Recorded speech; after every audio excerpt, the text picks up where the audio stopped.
Fala galera, beleza? Paulo Alves aqui e hoje faz praticamente 2 anos que eu tô nesse mochilão sem data de fim. Então nesse vídeo eu vim responder uma dúvida que muita gente tem e muita gente já me perguntou sobre isso. Como é que eu fiz com a questão da passagem de volta? É preciso ter uma passagem de volta para o Brasil? Mas antes disso, se você não é inscrito no canal, se inscreve aí, deixa o joinha e vamos lá responder essa dúvida.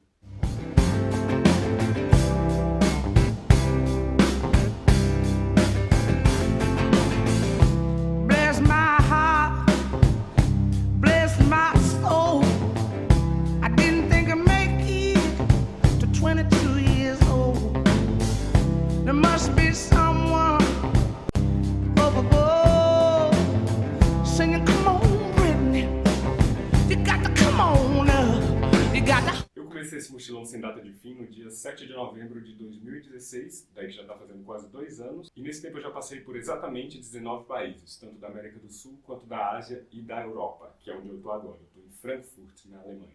E daí, como eu estou com mais tempo agora, eu resolvi iniciar essa série respondendo a dúvidas ou dando dicas de lugares específicos. Então vamos lá, o primeiro vídeo dessa série é uma das perguntas que a galera mais faz, que é: eu preciso de uma passagem de volta para o Brasil? E a resposta para isso é um categórico não. Você nunca, em nenhum momento, vai precisar exatamente de uma passagem de volta para o Brasil. Só que na maioria das vezes a galera está viajando de férias, então o que acontece é que a passagem é de volta para o Brasil. Porém, o que acontece realmente por detrás dos panos é que o país ou a região para qual você vai, eles só querem uma garantia de que você não vai ficar naquele país por mais tempo do que o permitido, ou seja, que você não vai ficar ilegalmente naquele país ou naquela região. E como eu estou na Alemanha, eu vou usar um exemplo muito comum para quem vem para a Europa, que é a área Schengen, que é uma comunidade de uns 30 e poucos países europeus que eles não têm fronteira entre si. Ou seja, quando você vai passar de um país para o outro, você não precisa passar mais por imigração. Você só passa pela imigração quando você chega ao primeiro país e quando você sai da área Schengen. Daí, quando você dá entrada na área Schengen, ou seja, na imigração do país que você vai entrar na área Schengen, eles pedem para nós brasileiros uma passagem comprovando que a gente não vai exceder esses 90 dias aqui na área Schengen. Querendo dizer que essa passagem tem que ser do dia que eu cheguei até, no máximo, o 90º dia que eu vou ficar ali na área. E tem muita gente que pensa que essa passagem aí tem que ser de volta para o Brasil, inclusive algumas pessoas das companhias aéreas que fazem o check-in e também algumas pessoas da imigração na fronteira do país que você chega. Mas o que acontece na realidade é que essa passagem não precisa ser de volta para o Brasil. Ela precisa somente ser uma passagem saindo da área Schengen, que é o caso do exemplo, ou fora desse exemplo, por exemplo, na Rússia, uma passagem saindo da Rússia dentro desses 90 dias também que a gente tem de visto lá na Rússia. E tudo bem que até agora eu só estive falando de passagem de avião, só que não necessariamente precisa ser uma passagem de avião. Você simplesmente tem que mostrar qualquer tipo de passagem que você vai desse país para um outro país, ou dessa região para uma outra região. Por exemplo, da penúltima vez que eu vim aqui para a área Schengen, eu não tinha a mínima ideia de onde eu ia. Se eu ia pegar um voo para a Tailândia, ou se eu ia pegar um voo para a Rússia. Acabou que depois dos 90 dias eu tive que pegar um voo de volta para o Brasil, mas eu não tinha a mínima ideia que isso ia acontecer. Querendo dizer que não era muito esperto eu comprar uma passagem de avião da área Schengen para um outro lugar, porque as passagens de avião geralmente são mais caras e daí eu ia gastar uma grana com isso. Então, lembrando disso que eu falei para vocês, que não necessariamente precisa ser uma passagem de avião, então o que foi que eu fiz? Eu comprei uma passagem qualquer de ônibus de uma cidade qualquer da fronteira da Hungria, que está na área Schengen, para uma cidade qualquer da fronteira da Romênia, que não está na área Schengen. Essa passagem, eu lembro, custou R$15 e ela funcionou perfeitamente bem quando eu cheguei aqui na área Schengen e eu mostrei a passagem para o cara lá da imigração. Ele olhou, beleza, carimba o passaporte, pode passar. Eu estou falando aqui da área Schengen como exemplo, porque essa mesma estratégia pode ser feita para qualquer país ou região do mundo.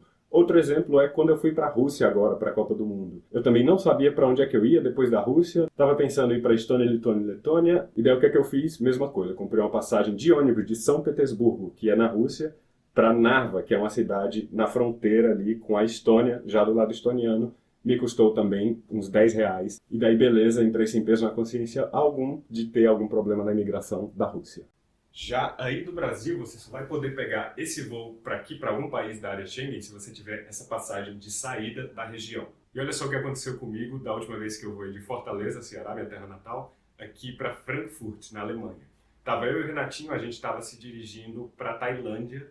Daí o cara que faz o check-in lá no aeroporto de Fortaleza, que é o cara que trabalha na companhia aérea, ele pediu a minha passagem de volta para o Brasil e o que eu fiz foi simplesmente mostrar a minha passagem da Alemanha, que é dentro da área Schengen, para Tailândia, que é fora da área Schengen. Só que ele continuou insistindo nessa, de beleza, cadê sua passagem da Tailândia de volta para o Brasil? E daí eu tive que explicar para ele que não precisa de passagem de volta para o Brasil, eu só preciso passagem para me mover entre os países, ou as regiões, no caso da área Schengen, e que a checagem que ele estava fazendo era de eu entrar na área Schengen e ter essa passagem de retorno dentro desses 90 dias para o Brasil. Só que a minha passagem era de saída da área Schengen para um outro país, que era a Tailândia. Então, beleza, eu não precisava de uma passagem de volta para o Brasil. E como eu já falei para vocês, você nunca vai precisar disso, a não ser que você queira realmente voltar para o Brasil. Daí ele pegou esse caso todo, pegou a passagem, foi lá falar com o gerente da companhia aérea em Fortaleza, e daí que depois de alguns minutos ele retornou dizendo que eu realmente estava correto. E daí eu fiz o check-in e a gente embarcou para a Alemanha com destino à Tailândia. Daí beleza, eu peguei um voo de Fortaleza para Frankfurt e na imigração mesmo, o cara lá, a Polícia Federal Alemã,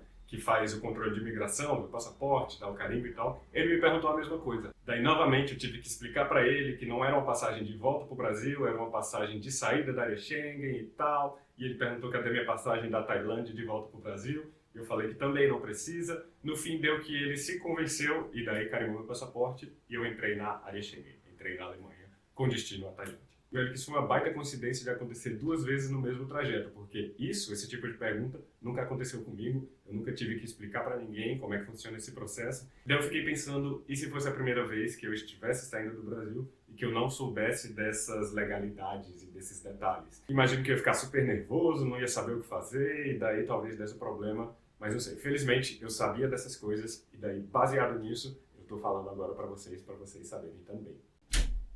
Então, galera, o vídeo de hoje foi isso. E só para sumarizar aqui, não, você não precisa especificamente de uma passagem de volta para o Brasil quando você for viajar. E saiba também que alguns países eles vão verificar se você tem a passagem de volta e alguns países não vão verificar. Por exemplo, aqui na área Schengen, praticamente sempre verificaram. Em Cuba também verificaram, até porque é uma ilha. Nunca verificaram isso comigo na América do Sul, nunca verificaram no Sudeste Asiático. Então é uma coisa que depende mesmo de país para país ou de região para região. Daí o vídeo foi isso. Se você gostou, deixa o joinha, se inscreve no canal se você não está inscrito, porque eu estou no Mochilão Sem Data de Fim já há quase 2 anos. E também agora, semanalmente, eu resolvi começar a fazer esses vídeos de dicas, tipo essa dica aqui de passagem de volta. Vai ter vídeos também falando sobre roteiros em cidades específicas. Por exemplo, em Istambul, na Turquia, fazer um vídeo dizendo o que fazer em 1, 2, 3 ou 4 dias por lá, ou até 5. Então, se você quiser um roteiro desse de alguma cidade específica, eu vou deixar aqui na descrição do vídeo a lista de todos os países que eu já visitei. E daí, se tiver algum que você tem interesse, você pode colocar nos comentários uma cidade desse país, que daí, se eu estiver indo para lá, obviamente, eu vou fazer um roteirozinho de 1 a 4 dias, 5 dias. E também, se você quiser mais outros tipos de dicas sobre outras coisas relacionadas à viagem, coloca aqui nos comentários também, que eu vou responder nos comentários e até fazer um vídeo, talvez. Então é isso, a gente se vê no próximo vídeo.